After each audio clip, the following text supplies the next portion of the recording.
3 अप्रैल 1680 एक युग का अंत हुआ।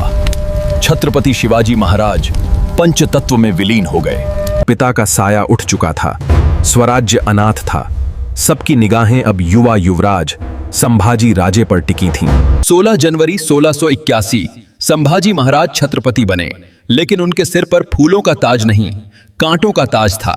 उधर दिल्ली खाली हो गई। औरंगजेब अपनी पूरी ताकत, 5 लाख की फौज और अनगिनत खजाना लेकर दक्कन में उतर आया। उसने कसम खाई थी, मैं अपनी पगड़ी तब तक नहीं पहनूंगा जब तक इस मराठा राज्य को खत्म न कर दूं। सबको लगा स्वराज्य अब खत्म, लेकिन उन्हें नहीं पता था कि संभाजी एक शेर के बेटे हैं। उनकी रफ्तार बिजली जैसी थी। मुगलों के हमले से पहले ही शंभू राजे ने बुरहानपुर पर हमला कर दिया, मुगल खजाना लूटा और औरंगजेब को पहली चोट दी। एक तरफ मुगल, एक तरफ पुर्तगाली और एक तरफ जंजीरा के सिद्दी। शंभू राजे अकेले 3-3 दुश्मनों से लड़ रहे थे। जंजीरा का अभेद्य किला। महाराज ने समुद्र को पाट कर रास्ता बनाने की कोशिश की। उनका साहस देखकर दुश्मन भी कांप उठे। साल बीतते गए पर संभाजी हाथ नहीं आए। औरंगजेब की हताशा बढ़ती जा रही थी। वो 8 लाख की फौज लेकर भी एक मराठा राजा को हरा नहीं पा रहा था। इस कठिन समय में महाराज के साथ थे उनके परम मित्र कवि कलश। ये दोस्ती आखिरी सांस तक कायम रहने वाली थी। 9 साल, 120 लड़ाइयां और एक भी हार नहीं। छत्रपति संभाजी महाराज अजेय थे। पीछे रायगढ़ की जिम्मेदारी महारानी येसुबाई ने संभाली। वो सिर्फ एक रानी नहीं, एक वीरांगना थी। जब शेर को सामने से हराना नामुमकिन हो गया, तो धोखे का सहारा लिया गया। अपनों की गद्दारी ने रास्ता दिखा दिया। 1679 संगमेश्वर, बेखबर महाराज पूजा में लीन थे। तभी मुकर्रब खान ने अचानक छापा। हथियार कम थे पर हौसला नहीं।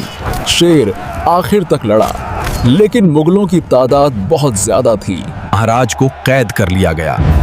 उन्हें जंजीरों में जकड़कर औरंगजेब के सामने ले जाया गया।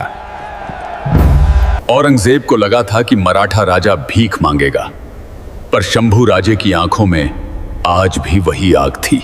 बादशाह ने कहा, धर्म बदलो, जान बख्श दूंगा। महाराज ने मुस्कुराकर मौत को चुना, पर स्वाभिमान नहीं बेचा।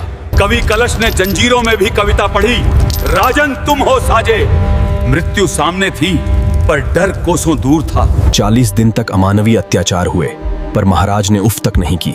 उन्होंने अपने धर्म और देश के लिए शरीर का कण कण अर्पण कर दिया। 11 मार्च 1679 धर्मवीर छत्रपति संभाजी महाराज का बलिदान हुआ। लेकिन हुआ उल्टा। इस बलिदान ने हर मराठा को संभाजी बना दिया। शोक अब क्रोध बन चुका था। महाराज के छोटे भाई राजा राम महाराज ने कमान संभाली। जाओ। औरंगजेब ने एक राजा को मारा था, पर अब वो लाखों राजाओं से लड़ रहा था। ये 27 साल की महालड़ाई बन गई। संताजी घोर पड़े और धनाजी जाधव मुगलों के लिए काल बन गए। मराठा घोड़े अब दिल्ली तक दौड़ने को तैयार थे। आखिरकार 1707 में आलमगीर औरंगजेब जो दक्कन जीतने आया था। संभाजी महाराज का बलिदान व्यर्थ नहीं गया। मराठा साम्राज्य राख से फिनिक्स की तरह फिर खड़ा हुआ। इसके बाद पेशवाओं का दौर आया और भगवा ध्वज कटक से अटक तक लहराया।